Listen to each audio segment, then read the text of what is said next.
నమస్తే welcome to DTV news. Hanamkonda జిల్లా మేమూడు వర్ధనపేట నియోజకవర్గం చింతగంటు కేఎల్ఆర్ ఫంక్షన్ హాల్ యందు గౌరవ శాసనసభ్యులు కేఆర్ నాగరాజు గారి ఆధ్వర్యంలో హసన్పర్తి మండల కేంద్రంలో వరంగల్ పార్లమెంట్ సన్నాహక సమావేశం ఏర్పాటు చేశారు. ఈ సమావేశంలో పాల్గొన్న జిల్లా SC department chairman doctor Perumandla Ramakrishna మాట్లాడుతూ వర్ధనపేట నియోజకవర్గంలో గౌరవ శాసనసభ్యులు కేఆర్ నాగరాజు ఆదేశాల మేరకు ప్రతి కార్యకర్త ఒక సైనికుల్లాగా పనిచేసి వరంగల్ ఎంపీ అభ్యర్థి శ్రీమతి కడియం కావ్య గారిని అత్యధిక మెజారిటీతో గెలిపించాలని, రాహుల్ గాంధీ గారిని ప్రధానమంత్రిని చేసే బాధ్యత ప్రతి ఒక్కరూ తీసుకోవాలని, రేవంత్ రెడ్డి నేతృత్వంలో 15 సీట్లు గెలుపొందేలా తెలంగాణలో ప్రతి ఒక్క కార్యకర్త ఈ 10 రోజులు అహర్నిశలు శ్రమించాలని కోరారు.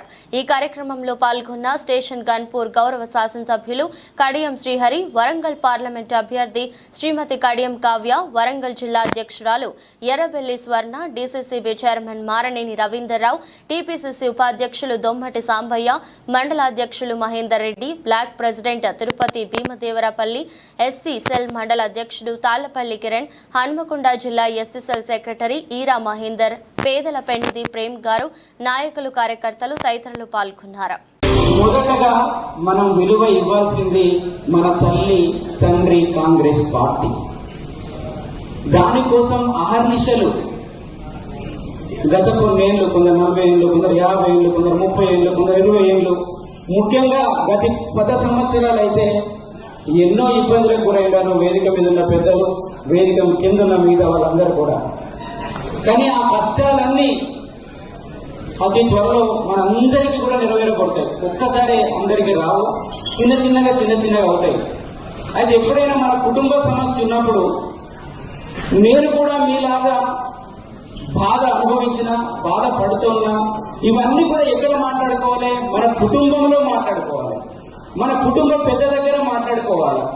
అక్కడ సమస్య సాల్వ్ కానప్పుడు అప్పుడు మనం ఇంకొక దగ్గరికి వెళ్ళాలి. కానీ ఒకసారి మనం రోడ్డు మీదకి పోతే అరేగా కుటుంబం వాళ్ళు ఏంటో రోడ్డు మీదకి వచ్చిందని మన తల్లి తండ్రి పరువు పోతాయి. తల్లి తండ్రి ఏంటంటే కాంగ్రెస్ పార్టీ. కాంగ్రెస్ పార్టీ పరువు పోతే మనందరి పరువు పోయినట్టే కదా. ముఖ్యంగా పెద్దలారా, ఎవరికైతే బాధ ఉందో అందరికీ బాధ ఉన్నది. అన్ని రకాలు ఒక్కసారి ఉండవు.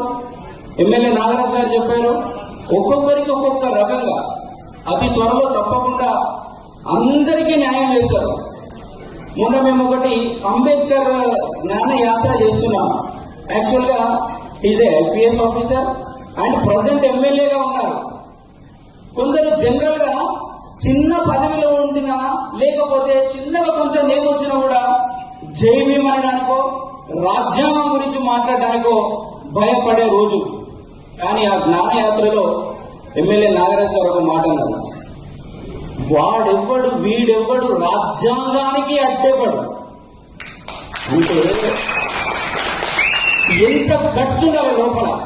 నాకు ఐపీఎస్ ఆఫీసర్తో పనిలే, ఎమ్మెల్యేతో పనిలే. ఈ రోజు డాక్టర్ బాబాసాహెబ్ అంబేద్కర్ ఇచ్చిన జ్ఞానం నాకుంది, మిమ్మల్ని అందరినీ కాపాడుకోవాల్సిన బాధ్యత నాకుంది అని అంత ఓపెన్ గా ఛాలెంజ్ చేశారు.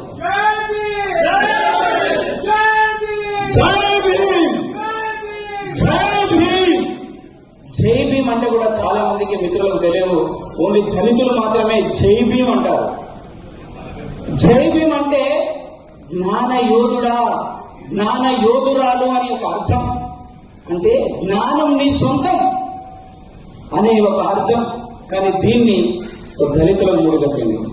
డాక్టర్ బాబాసాహెబ్ అంబేద్కర్ ని కూడా ఒక దళిత కుటుంబానికి అండగట్టిండు. కాదు మిత్రులారా, డాక్టర్ బాబాసాహెబ్ అంబేద్కర్ ఈ భారతదేశానికి రాజ్యాంగాన్ని అందించింది.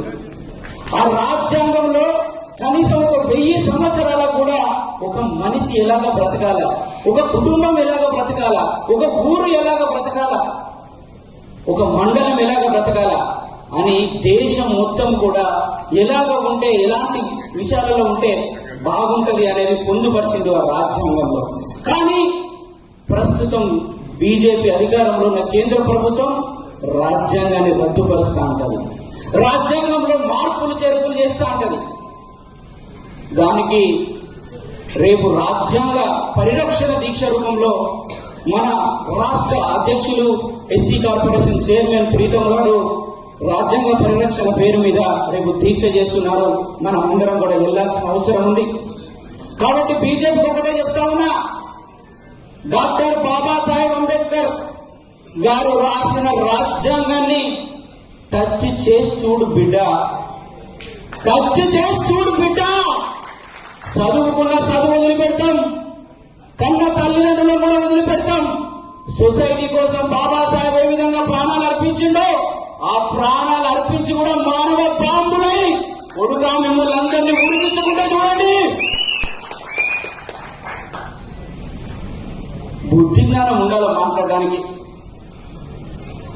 మీరు ఒక ప్రధానమంత్రి అనడం తప్పే, కానీ ఏం మాట్లాడతారు? ఈరోజు మాట్లాడతారు కాంగ్రెస్ పార్టీ అధికారంలోకి వస్తే పాకిస్తాన్ కట స్నేహం దూసుకుంటుందట, పాకిస్తాన్ కట సంబరపడుతుందట, పాకిస్తాన్ కి ఏం కావాలో అవన్నీ కాంగ్రెస్ పార్టీ దోచి పెడుతుందట. బుద్ధి లేని మాటలు మాట్లాడతారు బీజేపీ నాయకులు. త్యాగాల కుటుంబం రాజీవ్ గాంధీ గారు, ఇందిరాగాంధీ గారు ప్రాణాలను అర్పించి, గాంధీ గారు ప్రాణాలు అర్పించి స్వాతంత్ర్యం తీసుకొచ్చింది ఈ దేశానికి. అలాంటి కుటుంబాన్ని మీరు మాట్లాడేది. కాబట్టి బీజేపీ పార్టీకి ఎట్టి పరిస్థితుల్లో కూడా పేద బడుగు బలహీన వర్గాలు ఓటు వేసే ప్రసక్తే లేదు. కాంగ్రెస్ పార్టీ మేనిఫెస్టోలో ఎస్సీ ఎస్టీ బీసీ మైనారిటీ వర్గాలకు అన్ని రకాలుగా మిమ్మల్ని ఆదుకునే బాధ్యత ఈరోజు కాంగ్రెస్ పార్టీ మేనిఫెస్టో రిలీజ్ చేసింది.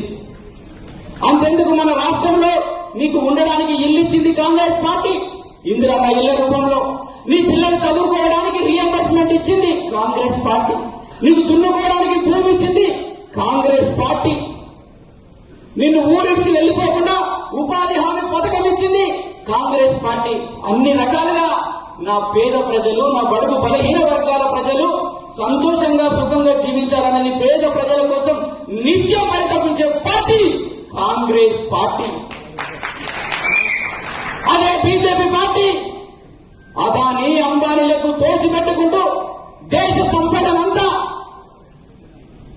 వాళ్ళది ఒక 100 రెట్లు పెరిగేటట్టు చేసింది బీజేపీ పార్టీ. మరి మీకు బీజేపీ పార్టీ కావాలా కాంగ్రెస్ పార్టీ కావాలా అనే